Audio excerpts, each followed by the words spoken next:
But now let's go to this first question here.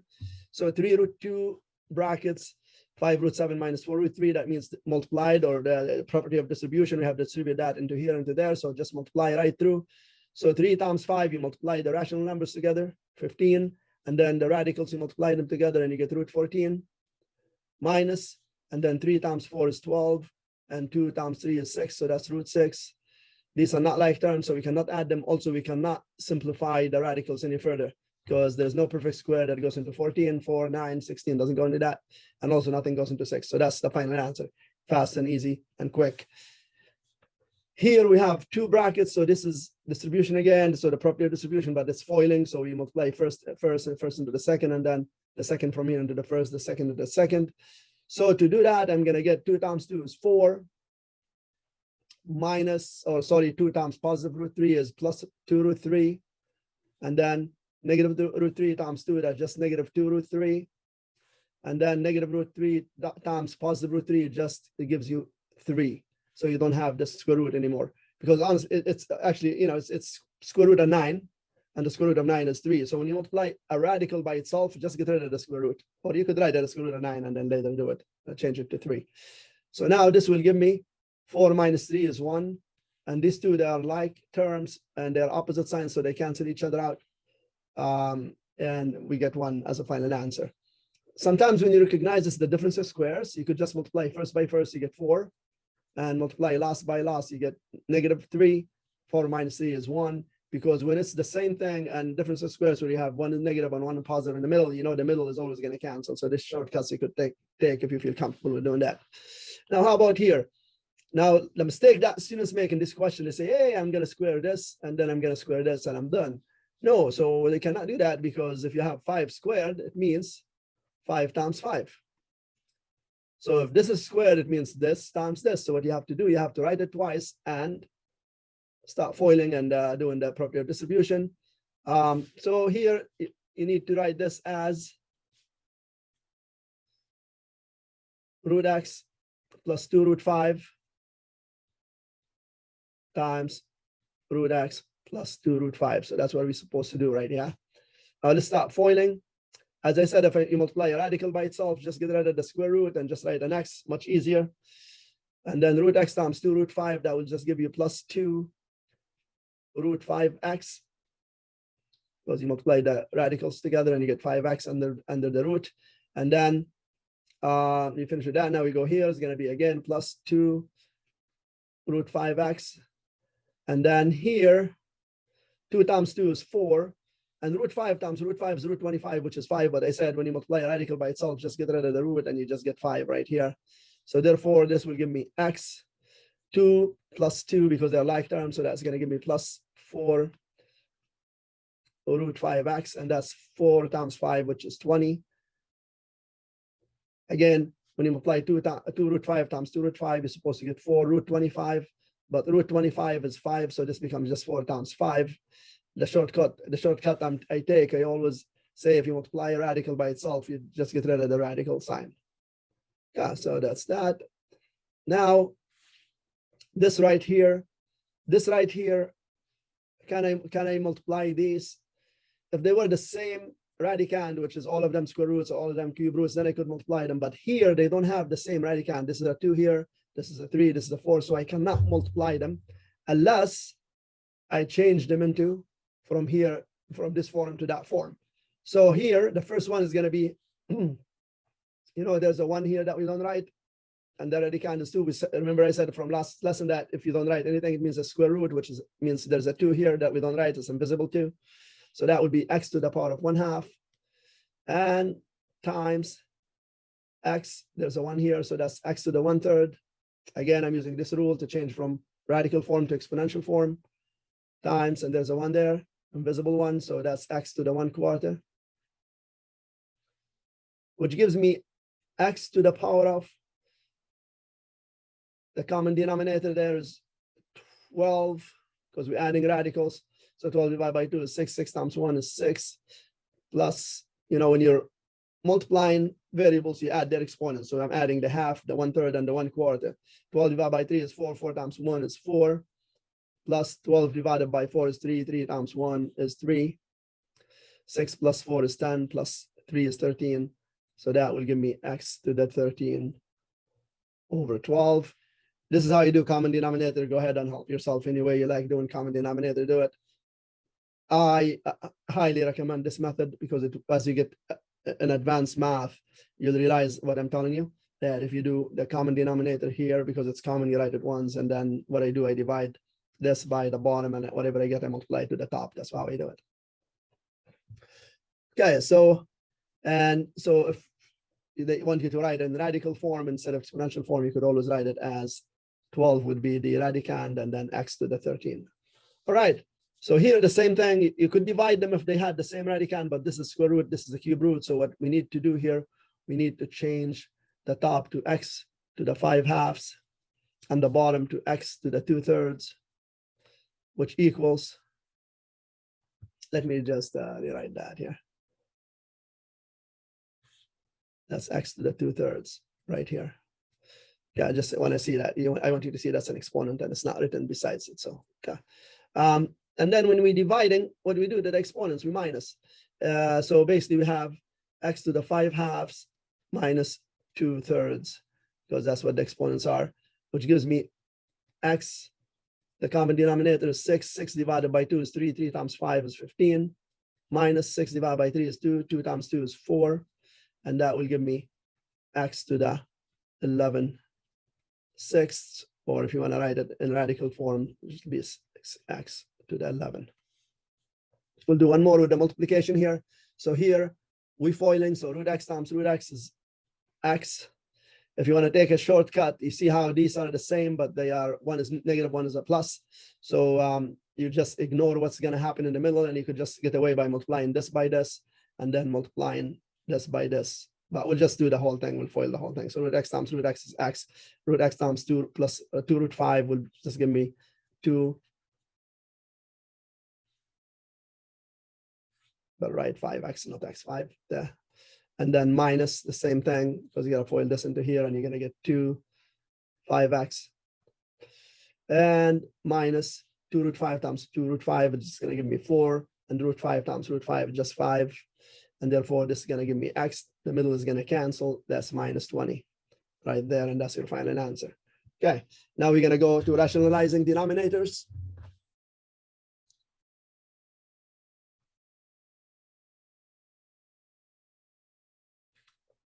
So here, rationalizing. So here, rationalizing the denominator. What does that mean? It means that we want a rational on the bottom of the fraction. We don't want irrational. This is irrational because it's square root of 5.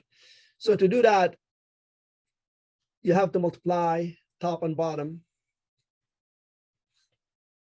by root 5 over root 5. So basically multiplying by this, and whatever you do to the bottom, you do to the top. So if we look at this, 2 times root 5, it's just going to be 2 root 5. Of course, you cannot multiply 2 to the 5 because that's radical, that's rational. And here, remember I said when you multiply root by itself, you just lose the square root and you'll end up with 5. It's the square root of 25, which is 5 anyways. So you could take those shortcuts. Now, how about if it's a cube root? When you're doing the cube root, you have to multiply by the bottom, but you have to do that twice.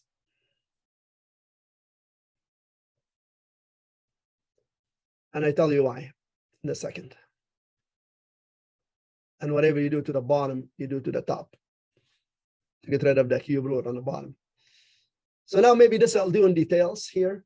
So if you look here, it's the cube root, and you could multiply all of these numbers together and you get cube root of 64. And here you're going to get the 3 cube root of 16, which gives me definitely the bottom cube root of 64 is 4. So that's one of the perfect cubes right here. And the 3 cube root of 16, I know I could change that into a mixed radical, but because a perfect cube, which is the 8, goes into 16. So I'm going to change this into 8 times 2, which gives me 3. The cube root of 8 is 2. So that's going to be multiplied by 2. And then I still have the cube root of 2 because I don't know what the cube root of 2 is, over 4. Now you either multiply the top and you get 6 over 4, and then you reduce later. But me, I see the 2 there goes into itself once and goes into 4 twice. And therefore, I get 3, the cube root of 2 over 2. And this you cannot reduce because this is rational, this is irrational. All right. Now, how about this one? This one, a lot of students, what they do, they multiply top and bottom by 3 root 6. You don't really need to do that because the 3 is rational, so you don't have to multiply by 3.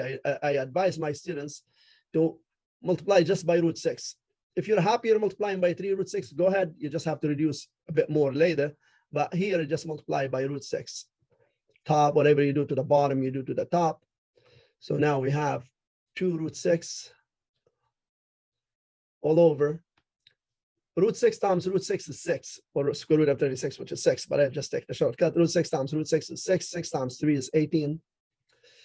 And that will reduce into root 6 over 9 because the 2 goes into itself. 1 goes into 18 9 times.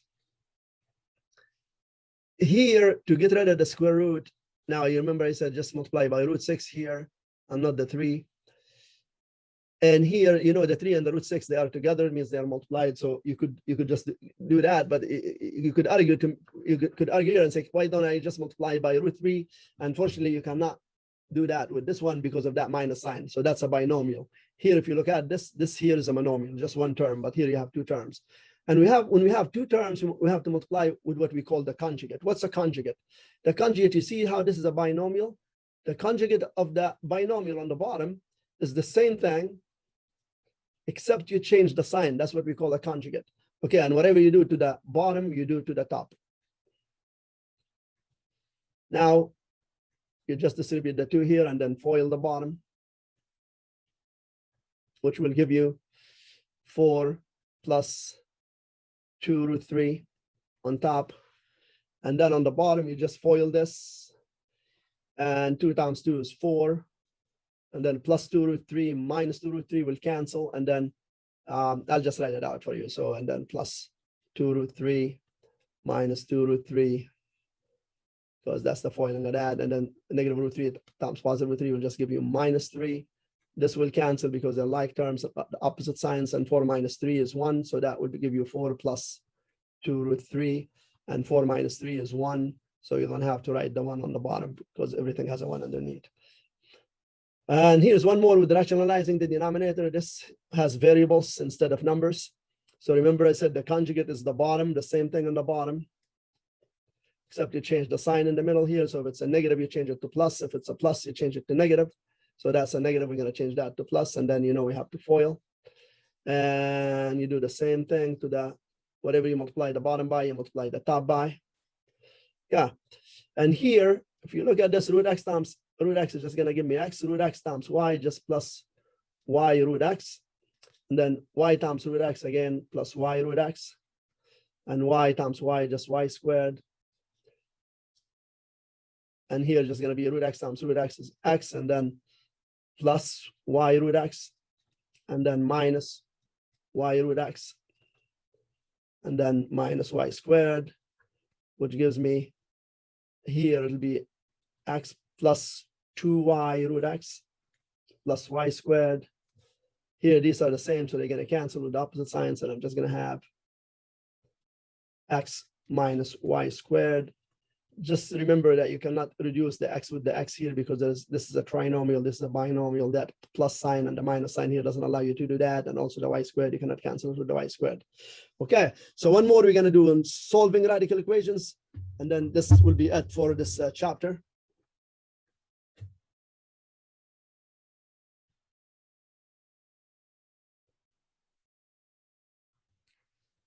So here we go. This is the first one right here.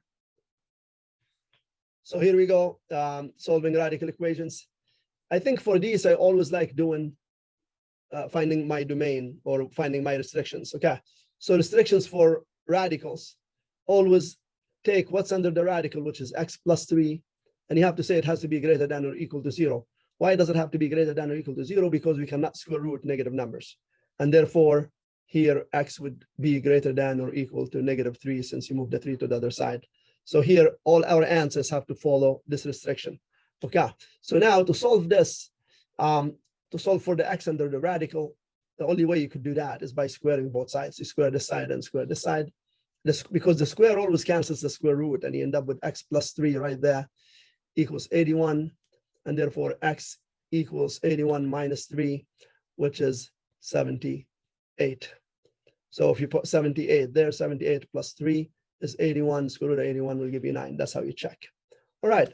How about here, number 2? So to get rid of the square root, we always square both sides. But here, if you square both sides here, you'll have to square everything in here. And this will make this a little bit more complicated. But if you do one step before you do that, this will become a lot easier. And the step that you need to do is rewrite this as x plus 1 equals, move that negative 1 to the other side. Okay, so my domain here, x plus 1, has to be greater than or equal to 0. Okay, because that's what's under the square root there, and therefore x has to be greater than or equal to negative 1. Now at this stage, I'm going to square both sides. So we square this side, and if you want to square this side, you just put brackets around there. So squaring of square root of x plus 1 just gives me x plus 1. Here you have to write this twice and FOIL it. So x will give you x squared plus 1x plus 1x will give you plus 2x, and then plus 1.